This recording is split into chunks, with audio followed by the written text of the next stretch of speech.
Good evening, Galleon. This is Mayor Tom O'Leary. Running a few minutes late. Apologize for that, but hopefully we'll get through tonight's conversation or monologue, whatever it turns into or turns out to be, um, without any glitches or problems. We had a number of items on the agenda, if you will, a week ago, and about halfway through, you had a 15, 20 minutes in, it locked up, and hopefully we were able to piece that back together for people who weren't watching live. But as I recall from last week, we only had one call. I think that was probably, or one question.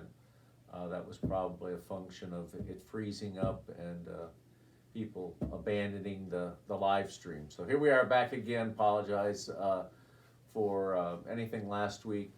Really want to just talk a few minutes about what I see in the first part of this coming year, and in terms of city business and what is going to be important over the next few months. I think much of what we'll do in the first few months is cautiously see what happens with regard to the COVID pandemic.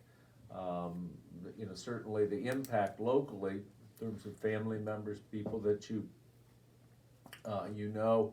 it seems to me that it's touching most everyone, with varying results. I would want to say that things will turn around quickly in Galleon, but I think we're probably going to be in a pandemic affected mode over the next several months. I wouldn't be surprised if we were spending, in terms of getting life back to normal, getting employment back to normal. I would not be surprised if it were late into the summer before those things really begin to change. So, any event, what we'll do at City Hall is take a real cautious approach. The budget, as passed by council, recommended by myself, I don't want council in any way. There isn't much room to cut back spending or eliminate any kind of unnecessary spending. In my reckoning, the only piece of equipment that we're likely to order, and we won't take possession until as a city until 2022, is a new bucket truck for the line department. I believe if you went combing through the budget, you'd see there was some money within the building department for a new vehicle there. I think I'll tell Eric over the live stream, the building inspector, he's probably the Camry that he's driving that was used when I was first elected nearly 8 years ago. I imagine we're going to try to limp along in that for another year, although if you look deep into the budget, as I said a second ago, you'll find an allocation in there for equipment in the building department. I doubt if we buy the truck. We're going to take a cautious approach to filling vacancies. We've got a number of retirements coming up. We're going to look at each one of them administratively to make sure that that simply replacing the person that's retiring is the best thing to do in cautious budgetary times. So those keeping a real close handle from a budgeting and from the overall appropriation on equipment, and then we'll take a very case-by-case review of when there's a promotion or a retirement, and then a promotion or a transfer within the department. Take a careful look at making sure we're going to replace each one of those positions. So while that's not in any way meant to renegotiate labor contracts over the live stream, it's just an honest, fair, and if you will, transparent approach to replacing some of the vacancies we'll have due to retirement. So as you look at the budget over the first half of this year, I think it will, the budget constrains us from any, if you will, unnecessary spending. And we're gonna take a cautious approach to how we restaff moving forward, so. Having said that, I know, one thing I know we'll be doing real fast, and that is, it appears there's an opportunity, it's kind of the other side of it, the typical politician talking out of one side of his mouth, doom and gloom, and then smiling about spending some of your money. But the 598 widening project, talked to, quite a bit about that last week, and you either find it kind of hits you like, oh, there's a big project coming forward, or some people who have been involved in the discussion and watching as that project's evolved are probably like yawning because here we go again on 598 widening. But it appears that there's an opportunity to add a turn lane on what I would describe as West Brant Road. And so we're gonna work real hard doing two things. One, making sure that the engineers can come up with plans that can be modified and added to the overall plans that ODOT's getting ready to review and then sell by the middle of the year. Sell as in let the contract for. And then the other thing we'll look at is certainly how we're going to fund that. And so those are two important. But for a long time in the project development,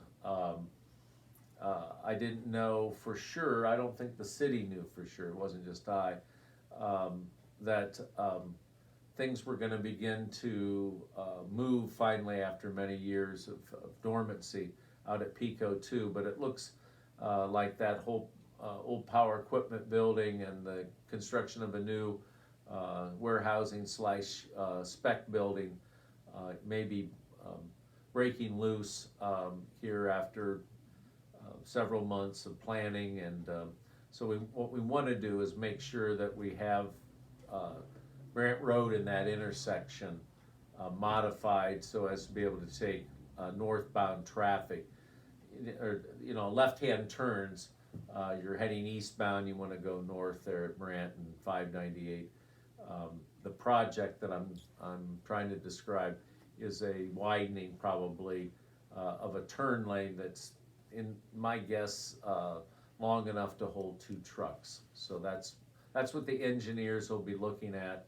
I think, without going on too much about that, I think the increment in cost isn't going to be, that much more. And it's a little bit ironic, or it's not contradictory, but it's a little ironic. We're trying to build the best project we can afford, but over the last 6 months in our office, we've been pounding away at the budget, if you will, trying to make sure that we can keep our cost as low as possible. And here we are coming into the very end of the planning stage and looking at a chance, an opportunity to do the right thing, if you will, because if we're gonna have a new industrial development at Pico, something that I've hoped for years now, if that's going to be happening early in 2021, we don't want to get the sequence of improving access in and out of that industrial area, have to wait a couple of years while we complete the otherwise big state project, the third lane, if you will. So I'll trying to make some sort of irony out of the fact that on one hand we're going to squeeze real hard, making sure that we don't purchase any equipment that's not absolutely necessary, that we carefully look at the replacement of retirees. And on the other hand, which I say with a little bit of tongue in cheek, we're running out to spend more money on that darn Portland Way project. So I guess the Portland Way project better work in terms of safety and economic development. There's a lot of eggs in those baskets. I don't want the eggs thrown at me. So I guess we have a question. Yeah, we did have a question related to the 598 project. So this came from Ray. He asked, what about constructing a roundabout at 598 and Brant Road? It's proven they effectively move traffic. Wow. I think Ray, whoever this Ray is, I think's actually my wife calling under an assumed name or something. Yeah, I hear that a lot, Ray. Um, as mayor, in office for 4-year increments at the pleasure of the voters, I'm less enthusiastic as I am as driver, as citizen. I'm a fan of roundabouts. As we looked at that project that we've talked about for a while, I continue to believe there's an urgency on the safety side. So many accidents. I think there was a fatality. I don't know all the circumstances, but it was right out in front of the car wash just south of, and I imagine it was some sort of distracted driving caused somebody to leave the road. So the more pavement we have out there, the more opportunity for people to pull over into a left-hand turn lane, think all the better.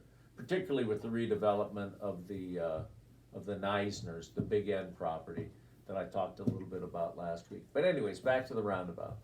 Man, I love them, but I don't think that when you look at how that would push back that part of the project several years, that now's the time to do it. And it's just not gonna happen, I don't wanna be facetious, because I really like the idea, Ray.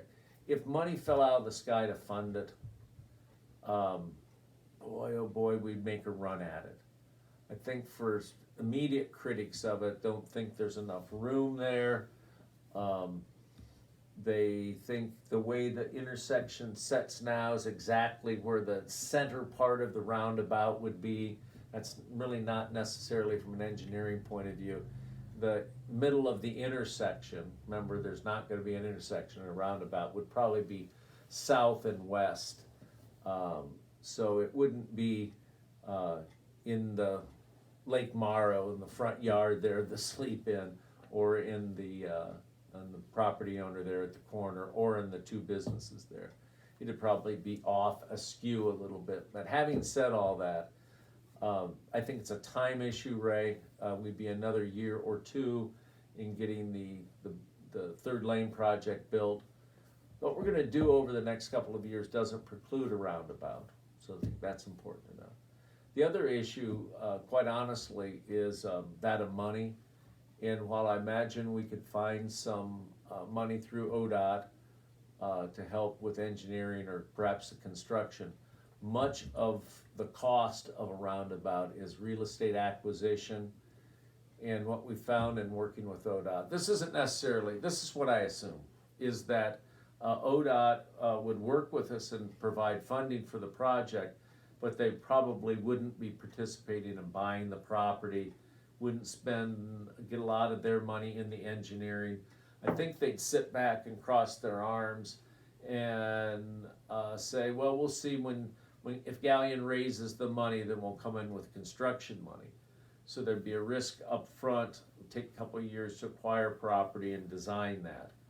So those two issues, and then the cost of it, I think, man, I love them, but it's just winging the number. And we'll try to, the city engineer, Lynn McKeever, is also a fan of roundabouts.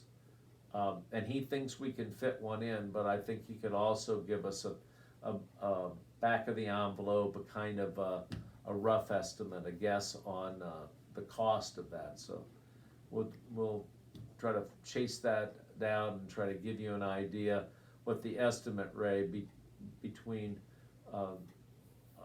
a standard intersection, if you will, and a roundabout, and roughly what we're talking about, or what I'm talking about in terms of it'd take a couple more years. I bet we'll find, and I'm not big shot, or trying to blow it off the idea, but it's at least another $1 million to reconfigure that intersection. So we're stretching and bending and trying to be as flexible as possible in funding about $800,000 this year as our share of that widening project.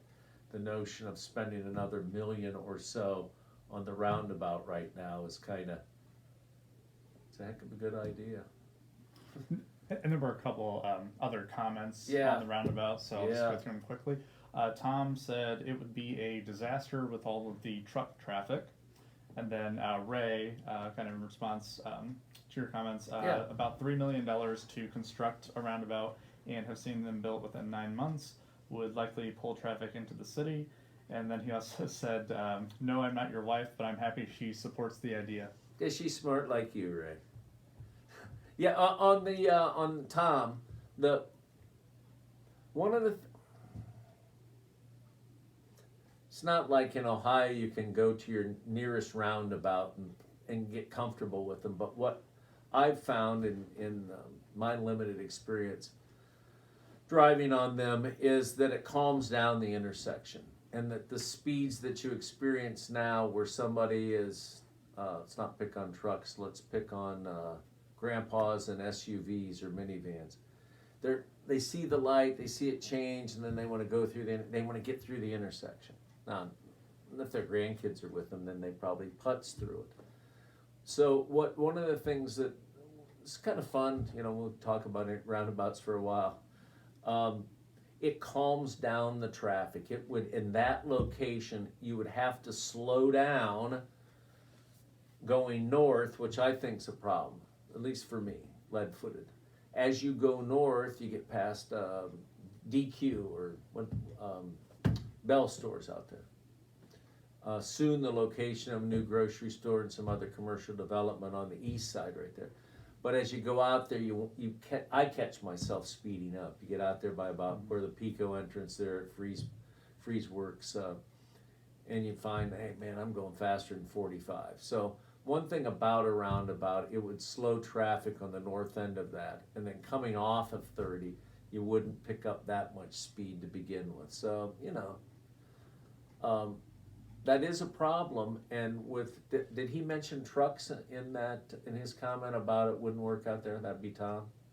Yeah, Tom just said it would be a disaster with all the trucks. Yeah, I think it is a problem with the trucks. You'd have to design it.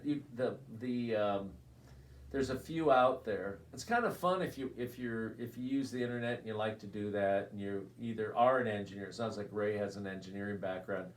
I just play one on a sitcom kind of thing, but you'll find on the counter to the argument about too many trucks and not enough room. You'll find some that work pretty well in those environments where there are 8,000 or 9,000 trucks a day. And there's in the experience has been better than folks the initial concern and opposition that there is, because you're going to have I don't make up a number here, but 20 or 25% of folks who just don't like the idea of changing. I'm used to coming up to a stop sign or a traffic light and knowing what to do, and it does get some adjusting to it, but I never thought electric cars would be a big deal, but you'd have to be king of the ostriches to not realize that change is coming. So, tell you what, it's too late now to change it. Meaning the 598 project, changing the adding of the turn lanes out there. Both ways on Portland Way, and what I really brought up subject is the idea of a turn lane turning north out of the Pico corner and heading back out to 30. I think it'll be a nice little industrial development. It'll take a really good site, I'll digress for a second, and make it even that a much nicer of an industrial site, make it in the infrastructure absolutely competitive, and I think that the community will benefit as a result of that. But anyways, we're really at a point where we need to sell the project that's been developed, and there's nothing in the plan, nothing in the design that would stop us from going to a roundabout in the future. It'd be an interesting question that Ray would have. We don't have to dwell on this, make this the roundabout show, but the time frame, I'm maybe a little skeptical about being able to bring it to market that fast from a standing start without enough time for right away without, you gotta design the thing, and even if it's a cookie cutter design, you just drop it in, like you can on the internet with some of these templates to fit. There's one over in Fremont that's often used, is that high traffic, one that they fit in by, I wanna say Terra Community College, but they probably don't call it that anymore, but, up there in on 20 in near Fremont. But in any case, the designing it that quickly, and it is about, where I would agree, you probably got 3 million in it, but I'm not sure you could bring it to market in 9 months. But what do I know? We'll find out here next year when we try to get the beginning on building the project. So, all right, we have anything else? We got more. I like the give and take. Is there a?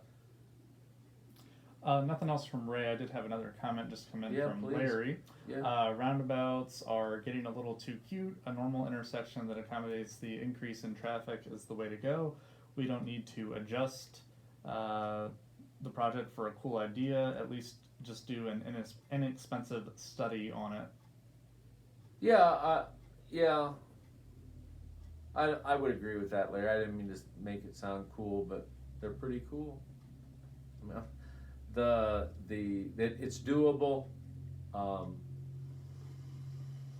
One of the things that I haven't seen a lot of, I have seen the potholes that come about when you have a traffic light and people get around the traffic and stuff out there, and we'll work on that as a maintenance issue. But we've been fortunate without any kind of accidents that have resulted in major accidents out there since the light went up. That's been the nervous stomach feeling for me, putting that light up, because you will make it safer in some ways. I said that at the time, and then you do have a tendency to create other accident situations. So the intersections or traffic lights have some inherent problems too, that I think traffic circles, roundabouts, calm some of those problems. You have a lot of driver error or a lot of close calls and a lot of your number ones flashed at friendly, in a not so friendly way at other drivers. But I think the data shows that once you eliminate some of those higher speed T-bone wrecks that you get at intersections, particularly out when, in that environment that we're talking about, coming off a 4-lane and onto a high volume 2-lane road. So anyway, great topic. Okay, thanks, Mayor. We've had a lot of fun. I was just saying before we move on, we've had a lot of fun spending a combination of federal and state and our money making road improvements over the last 7.5 years. I enjoy doing it. I don't think any of us have to bend our imagination too much to think of the next highway project that Galion might benefit from. I mean, I think it was 2 or 3 weeks ago, Matt, that we had the question about the Portland Way South Railroad overpass. So, that's an example for people who think of the next highway infrastructure project. I've got a lot of focus now, the service director, our office has a lot of focus on subsurface infrastructure, meaning important things that we need to do to our water filtration system and maintain. I think a month or so ago we had a run of some real musty tasting water. I think that's for the most part, as a consumer, I'm not experiencing that anymore. We aren't getting the number of complaints. So our need to maintain high quality water, all you have to do is have a couple of days where it tastes a little bit funny, and people hit that dissatisfaction button instead of satisfaction button. So we've got some money not just only to spend on the roadways in Galion, but we also have to continue to look at reinvesting in the water and sewer infrastructure. So All right, we have another question? Yeah, a couple more tonight. Please. First one came from Don, but I actually don't know what he meant by this. I Okay. asked him to clarify, and he has not yet. So, Okay. anyway, Don asked, why do we have a teenager representing Galleon? I don't know what that means. Yeah, I don't know either, so I hope he clarifies. Yeah, I mean, I don't know. Well, the hardest things to do, I think, I don't know if he's referring my teenage-ish, my lighthearted, I'm really not quite sure what to say. One of the hardest things I find about getting older is that you lose that younger point of view, and you lose somewhat the ability to joke around about stuff. If that's what we're talking about, I'm the teenager, then probably not the first time that I offended someone by joking around about a serious subject. But tell you what, after about a year of this stuff, all the pressures that result for all of us with reference to COVID, family members, professional decisions and stuff. I don't want to be a bozo, the circus clown, but boy, you have to be able to joke around a little bit. So if the dig was at me, okay. I enjoy being. I've actually sat on donkey machines in pursuit of public office. So I'm almost shameless. So I've had stuff thrown at me, and so if that's what he meant, rock on. I'll let you know if Don clarifies. Okay. In the meantime, I did have another question, and it came from Tina. Yeah. She asked, what about the building on Harding Way East with the roof that is caved in more? Yeah, I think, Tina, that's, again, probably, if Don was upset with me, he'll probably get upset with this comment, so I'll try to be I'll try not to be a teenager. What was that, adolescent, child? Anyway, as soon as we get our hands on the money, we will be tearing that building down. There's a acquisition of the building by the city, and then two components of funding the tear down and trying to eliminate the safety hazard. There's a broader plan to redevelop that property. I think Tina's talking about just east of South Street on Harding Way East, just beyond, that was old furniture store, a lot of stuff over the years. It's that property right there, and yeah, pretty soon we'll own it. I know what I want to do with it, but for now we'll eliminate the safety hazard and get that accomplished. So, all right, what else we got? Okay. That is all I had as of right now. Okay, let's go back and cover a couple things that probably got cut off last week. New owner out at the old Neisner's property. The owner developer is invested money in Galleons. They're a good group. They're excited about redeveloping the property. I think certainly its primary use now, I think its only use now, Matt, is as a grocery store. So I know that's in the plans to provide a modernized, and we'll see how many square footage. I'm not the developer, but I would expect the city to be asked to play some sort of financial role in the project, and we'll begin to see what that shapes into. But that's pretty exciting. I think everyone, all Galleonites of age and sense of humor and all those other things, remember better days out there. I was talking with one of my grandkids, and the question of a Kroger store came up. Oh, Galleon had a Kroger's. I guess the question was, gee, did you know, Grammy, that Galleon had a Kroger store? And we did. She did. We did. And so we described that. Of course, where we're talking now is, I guess, the last place that Kroger's was in Galleon. So the old Kroger Super X mall, that property, not mall but complex, shopping center, is I think it is under new hands, and pretty excited about that. And I think the timing is right for the redevelopment of the other side of the street there. It's one of the enjoyable things, and I'll wrap up here, about economic development and whatever role that you play in it, either as the primary investor or as making sure the infrastructure gets there, whatever piece you have in the project. It's always amazed me and continues to how quickly you forget what used to be there. So what we thought forever and a day was the Doc Ruslott's office was out there forever.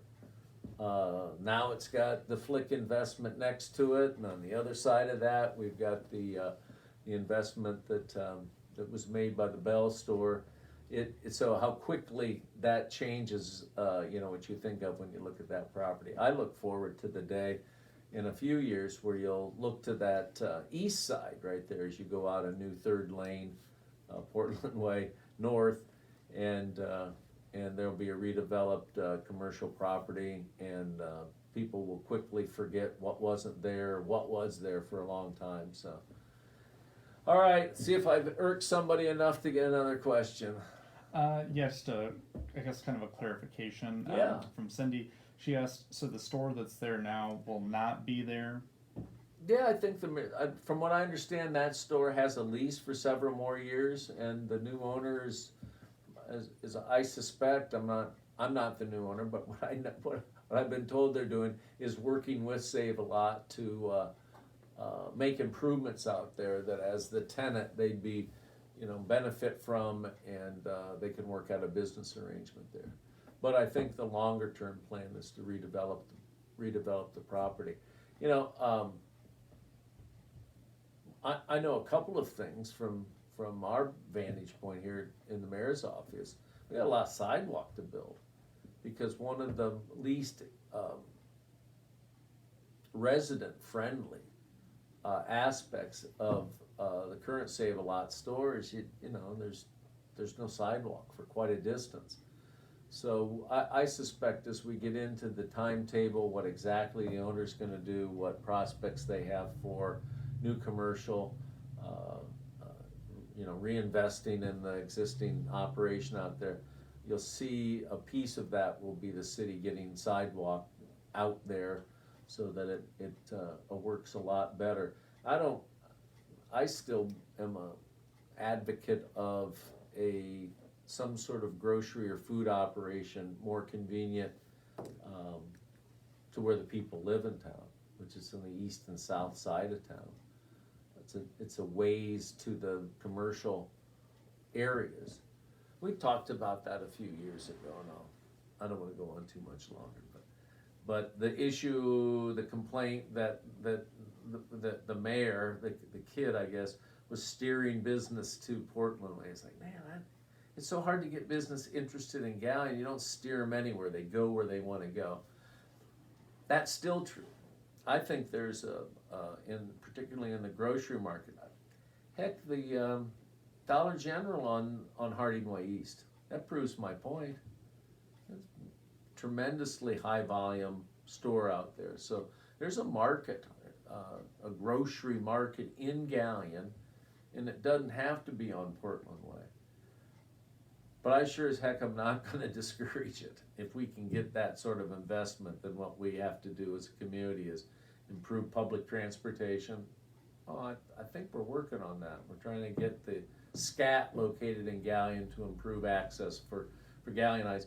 But then also people who can get around more readily, the walkers, the bikers can get out there, and hopefully to a redeveloped shopping center out there. So I got a little bit off the subject, but where I started was how quickly we forget when a new investment goes in,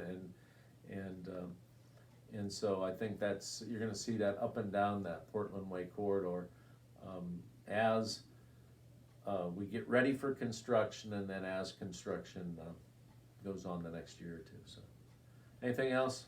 Last question I have as of right now also came from Cindy. Mm-hmm. She asked, is the Sleep-In Hotel going to make it? I think there'll be a hotel. Let's see. What's the cheesiest question of every job interview that any of us have ever participated in? Where do you see yourself in 5 years? So if that cheesy question were asked of the sleep-in, I would say where I see that property in 5 years is open, probably still a sleep-in, and I have no reason to believe it will be under different ownership. So I think it will recover. As I often talk on these Monday nights, I read a lot of newspapers, and there are hotel projects on hold. There are projects similar to ours, and so to answer Cindy's question, I think the hotel will continue to operate. The scenarios, however, you know, if imagine a new buyer coming in there under the right situation will probably do all right. We haven't talked about the Free Center, and I don't want to open up necessarily that discussion, but we can at any time. I mean, certainly if a athletic complex, that at least part of what they did there was have tournaments that were regional tournaments in nature and had overnight stays. If that was part of the mix of that sports complex, then I think the hotel would do much better. But I think they were limping along, and then they got hit by COVID, and you know, it's tough. And I guess unless there's another question, go back to where I started. I expect to see whether it's in bed taxes way down the past year, or in other revenue sources, or in just the cost of operation, to see that mix where COVID's going to impact our costs. I expect, unfortunately, that we're going to have additional city workers off on COVID, and that has some, you know, fairly obvious costs and overtime and whatnot. And we're going to see our revenues down for the corny expression, it's almost like a jock expression, a whole host of reasons. But yeah, we're going to see our revenues off, and so I really think that whether it's the sleep-in or other businesses, you're going to see this next year going to be real difficult for them, and as a consequence, the city of Galion is going to have to show some flexibility going forward. So, all right, must be another question.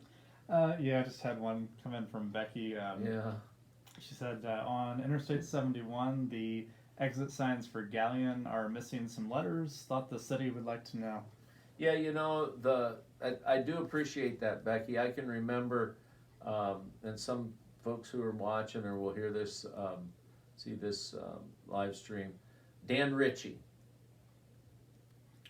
as the Chamber of Commerce director, and I was, my golly, I think I was working for Voinovich. It was before the time that I worked for ODOT, and he made the request to have Galion included on that sign, and so I used my muscle, my immense political influence to try to make sure that got done. So that having the governor's regional representative in front of your title, it you know, I suppose it made some people laugh, but at least it made some people in state government respond.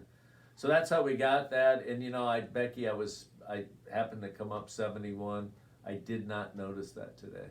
I think I was sleeping or texting or talking on the phone or something. But I'll make a note and use my ongoing great contacts at ODOT to see if we can't get a new sign up there. So some other time I'll tell Is there any more questions? No, that's all. All right, I'll make it a 1 minute story. I'm at ODOT. We're driving back and forth, getting ready to open up the project, and the 30, now not so new 30. You talk about something you can't even remember what it was like before it was there. And I look up in the big directional signs at 598 and at 602 have Galion on the bottom of the sign. They said Shelby on top and Galion on the bottom. The Crestline one at 61, same damn thing. And I'm thinking to myself, oh my God, am I going to hear about it from the Galionites? So as things worked out, and you look at these, and anybody knows about them, they know they're panels. They're not just one big metal sign, so they're panels. And as it turned out, we were able to take Shelby and drop it down and put Galleon on top. So I know I've probably alienated my 2 Shelby viewers tonight, Matt, but boy, that was a panic. I thought, oh my God. Just one more thing in getting Route 30 open was to make sure Galleon got top billing, so. Darn straight. Serving Galleon then and now. Your sophomoric mayor. So anyway, I'll stop clowning around. Appreciate the folks that have listened, the good questions that we've had, and we're trying to move ahead, as I said, cautiously, trying to keep our sense of humor, and encourage everybody to do the same. Good night.